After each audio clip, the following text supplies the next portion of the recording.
Israel launched more airstrikes in Syria today, strikes that were believed to have been targeting weapons bound for the Lebanese militant group Hezbollah. Richard Engel has been covering the story from southern Turkey. This attack was far bigger in scale than the other two attributed to Israel in Syria this year. It could be felt, according to witnesses, all across Damascus, and suggest that Israel may be willing to take a far more active military role in the war in Syria. Syrian activists filmed in secret, whispering as explosions shook Damascus just before 2 a.m. Witnesses say shockwaves were felt across the city. Windows broke, and, quote, the fires made the night look like day. U.S. officials tell NBC News Israeli jets struck military targets on the Qasayun Mountains overlooking Damascus. NBC News can't independently verify the videos, but witnesses said they do look like what they saw.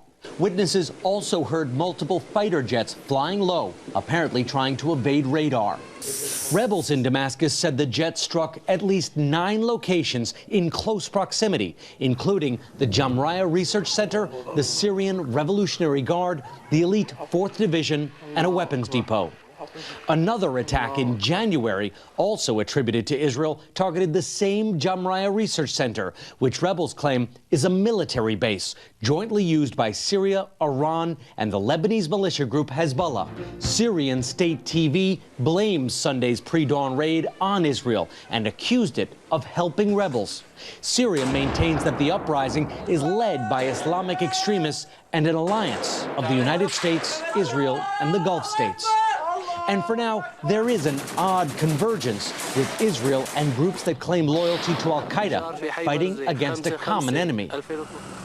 Israel, which borders Syria, worries both about the rise of extremism as the war in Syria drags on and that weapons are flowing out of the country. Israeli sources said targets on Friday and Sunday included rockets bound for Hezbollah. A U.S. official said Israel braced for a possible retaliation from Damascus, but so far, none has come. Well, those airstrikes have increased pressure on the United States. President Obama vows that U.S. troops are not going in. That leaves other options on the table. We continue our coverage now with Brian Moore in Washington, D.C. At the White House, demonstrators pleaded with President Obama to end the bloodshed in Syria. Stop the killing, stop the hate! The stakes rose early Sunday with reports Israel had hit Syria with the second round of airstrikes in 3 days. Hours before, in an interview with Telemundo's Lori Montenegro, President Obama backed Israel's right to defend itself. The Israelis justifiably have to guard against the transfer of advanced weaponry to terrorist organizations like Hezbollah. But the president's critics asked why he hasn't taken firmer action to stop the Syrian threat.